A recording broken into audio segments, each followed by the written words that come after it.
ठाण्याचे सुपुत्र शिवसेनेचे मुख्य नेते आदरणीय एकनाथजी शिंदे साहेब यांचा ड्रीम प्रोजेक्ट म्हणून ज्याच्याकडे बघितलं जाते तो ठाण्याचं सिव्हिल हॉस्पिटल आणि सुपर स्पेशालिटी हॉस्पिटल या कामाची गती आदरणीय साहेब मुख्यमंत्री असताना सुरू झाली आणि अतिशय वेगाने हे काम सुरू आहे.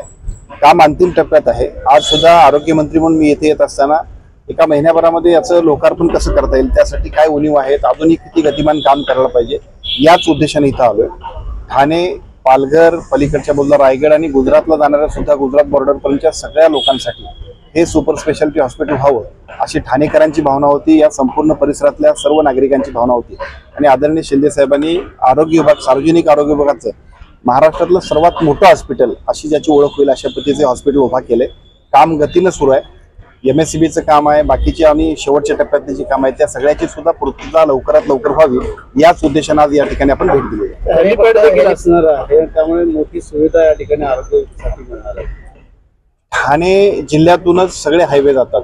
आपण बघितलं असेल, गुजरात हायवे असेल, कोकणला जोडणारा रस्ता असेल, पलीकडे लोणावळ्याकडून तिकडे जाणारे रस्ते असतील, या सगळीकडे जाणाऱ्या रस्त्यांपासून साहजिकच ऍक्सिडेंटच्या वेळेला सुद्धा हेलिपॅड इथं उपलब्ध असावं ही सुद्धा कन्सेप्ट इथल्या सगळ्या ठाणेवासियांची होती. त्यामुळे हेलिपॅड सुद्धा इथं उभा केलेला आहे आणि मला असं वाटतं की या सगळ्याचा उपयोग भविष्यकाळात सर्व नागरिकांना होणार आहे. सर, आरोग्याच्या दृष्टीने ठाणे जिल्ह्यातले जे रुग्ण आहेत ते मोठ्या प्रमाणात आहेत. त्यांची कशा प्रकारे सोय 960 बेड्स आहेत, अतिरिक्त बेड्स काही वाढवण्याची तरतूद काही आपण केलेली आहे. मुळातच 350 बेडचं पूर्वीच हॉस्पिटल होतं आणि आता आपण 900 बेडवर निघालो. त्यामुळे या सगळ्या गोष्टींची पूर्तता निश्चितपणे होणार आहे. पण त्याचबरोबर सुपर स्पेशालिटी ही सुद्धा साहेबांची संकल्पना आहे आणि सुपर स्पेशालिटीच्या माध्यमातून शहरातल्याच नव्हे तर संपूर्ण 3-4 जिल्ह्यातल्या सगळ्या लोकांना रेफरल सर्व्हिसेस ज्या आहेत, आज सुद्धा बऱ्याचशा लोकांना मुंबईला जावं लागतं, या सगळ्या गोष्टी इथंच थांबतील. लोकांना खूप चांगल्या पद्धतीचा फायदा होईल. याच उद्देशाने या ठिकाणी या सुपर स्पेशालिटी ठाणे सिव्हिल हॉस्पिटलची आपण सुरुवात करू. मेडिकल कॉलेजची देखील या ठिकाणी संकल्पना असणार आहे, त्यामुळे नर्सेसला देखील चांगली सुविधा असणार. कशा प्रकारचं असणार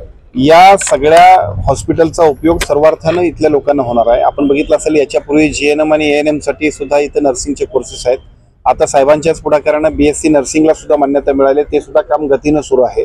BSc नर्सिंग बरोबर आता इथे जेवढ्या 900 बेडचं हॉस्पिटल होते, त्यामुळे साहजिकच इथं मेडिकल कॉलेजसाठी सुद्धा आपण प्रस्ताव दाखल करू शकतो. इथे अतिशय ज्या आवश्यक आहे ते सगळ्या उपलब्ध झालेलं आहे. त्यामुळे मला असं वाटतं की ते सुद्धा पुढे सुरू करण्यासाठी हरकत नाही. सर, आमदार अपात्रते संदर्भात आज सुप्रीम कोर्टामध्ये सुनावणी आहे. कसं बघता या सुनावणीकडे? मागील अनेक महिन्यांपासून ही प्रलंबित अशी सुनावणी आहे.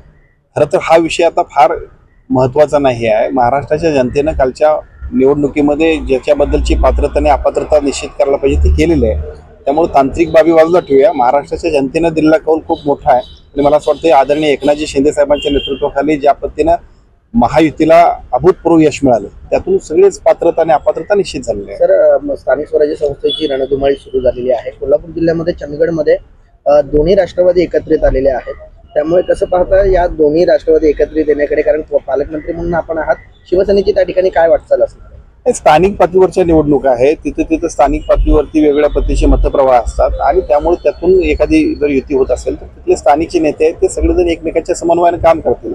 आमची भूमिका एवढीच आहे की महायुतीच्या वतीनं सर्वत्र एकत्रित समन्वय असावा आणि या समन्वयाच्या माध्यमातून कोल्हापुरातच नव्हे तर महाराष्ट्रात सर्वत्रच महायुतीच्या माध्यमातून सर्व ठिकाणी नगरपालिका असतील, जिल्हा परिषद असतील अथवा उद्याच्या होणाऱ्या महानगरपालिका असतील, इथं महायुतीचा झेंडा फडकावा.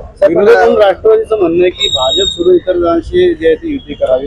येणाऱ्या काळात पाहायला होतं शिंदे गट आणि राष्ट्रवादी आणि एकत्र, हा त्यांचा अजेंडा आहे किंवा त्यांनी ठरवलेला विषय आहे. मला असं वाटतं की आम्ही सगळेजण सत्तेत एकत्रित आहोत. महाराष्ट्राच्या राजकारणामध्ये कालचंच नव्हे तर गेल्या 5-10 वर्षांमध्ये ज्या पद्धतीनं महायुतीचं सरकार काम करते ते अजूनही पुढे चांगल्या पद्धतीने काम करण्यासाठी मुळातच शिवसेना, भाजप आणि राष्ट्रवादी आदरणीय अजितदादांची हे जे काही कॉम्बिनेशन आहे ते पुढे सुद्धा निश्चितपणे चालणार आहे. सर, शेवटचा प्रश्न आहे, समन्वय जो राखला जाईल किंवा युती धर्म हा कोल्हापूर जिल्ह्यात पाळला जात नाहीये का? कारण आपलेच सहकारी मंत्री हसन मुश्रीफ आहेत आणि त्यांनी चंदगडमध्ये दोन्ही राष्ट्रवादींना एकत्रित आणण्याचं काम केलं, मात्र भाजपला त्या ठिकाणी कुठेही विचारात घेतलेलं नाही. ते भाजपचे आमदार नाही. माझी आपल्याला तेच सांगणं आहे आता की स्थानिक पातळीवरती छोटी मतमतांतर असतात. शेवटी महायुती म्हणून आम्ही सगळेच जण ह्या सगळ्या युतीमध्ये समन्वयानं काम करावं अशा पद्धतीची अपेक्षा ठेवून आहोत.